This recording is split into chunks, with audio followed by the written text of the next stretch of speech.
If you love watching glamorous videos and would like to be notified every time we drop a new one, please bash that bell icon below. So there's been a request to do something that's really bright and altogether very colorful, and today I'm feeling like that. I feel a little playful, and hopefully my playfulness will inspire you. So I've already put a little bit of base. So I'm not doing the rest of her face right now because again this involves a lot of color, perhaps a glitter, perhaps some sheen, shine. So I don't want it to spill heavily across the rest of her face. So I'm going to just take it from the eyes first and then progress into the rest of the makeup. Just a word of advice in general for makeup use. And when you're using very pigmented colors and you want the the payoff to be high, use paddle brushes or flat brushes such as these because you pick up more pigment and deliver more pigment as well. So it's just something for you to remember for later. The color that I'm applying is a red, so it's going to start off looking really quite intense. But on her skin tone, I think it'll look fabulous.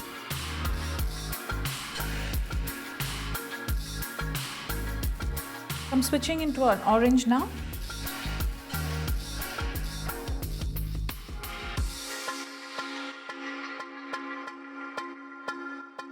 Now I'm about to start blending so it all comes together nicely. I'm going to go in with a lighter orange to blend the seam off at the brow bone. Now because the eyes are so matte so far, I'm just going to add a touch of a very gentle highlighter here which has got a bit of sheen.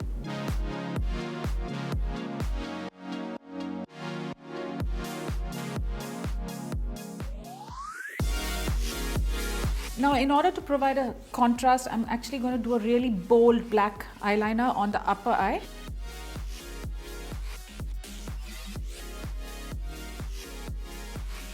So I've actually kept two eyeliner brushes handy. One is quite thick, it's almost like a little paintbrush, and the other one is thin. So I'm using the thicker one to kind of apply the liner and the thinner one to even out the edges. So that's the upper lid is done and I'm going to leave it quite like that. But the bottom is going to be a bit of a surprise. So first I'm going in with a black coal just to get intensity on the waterline.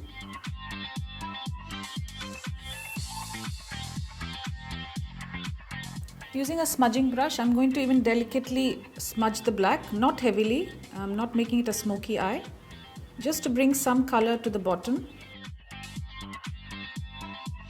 I'm going to brush on some glitter. You can pat on a glitter of your choice. So I'm taking a nude eyeshadow on a smudging brush and literally removing the seam between the glitter and the skin.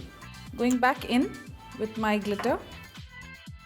Just make sure that you have enough of the glitter packed in close to the lash line, because that's where the light would catch it quite naturally and make it look quite elegant. So quickly wrapping this up, I'll go back with the nude color and just take off the seam. I've just done her false lashes and it really adds an extra dimension to the eye makeup.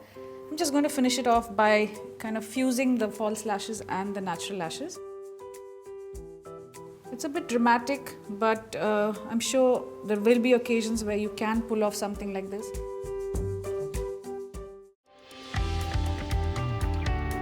Well, I'm going to continue now with the rest of her foundation and the rest of her makeup, so to speak.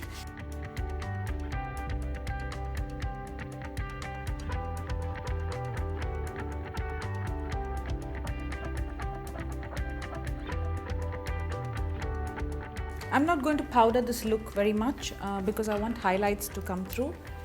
So I'm just going to go in with one of my favorite products and keep her skin quite glossy in some parts and matte in some other parts.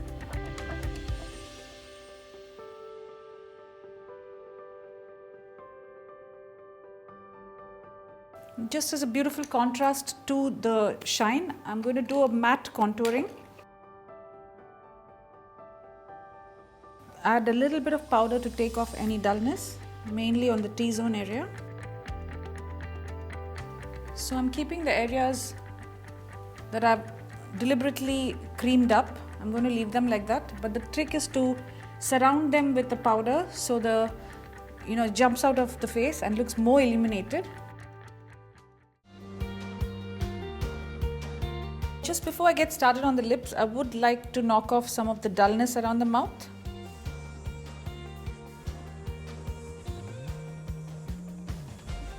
Well, you'll be surprised that I'm going to use a very deep plummy brown and also a flesh tone. The dark color will actually create definition to the mouth. So this is ideal for drawing the lip shape. Now I'm just going in with a more fleshy color.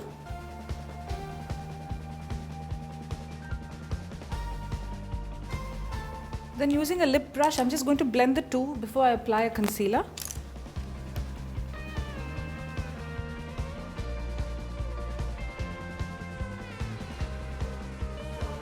Now I'm just actually using a concealer to fill in the lips because I want a slightly pasty, almost flesh toned tone on her.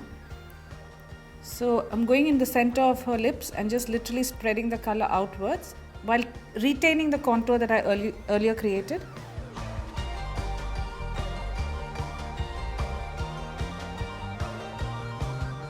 And there you go. So this quite unusual combination is quite ready, and I really hope that you'll give it a shot.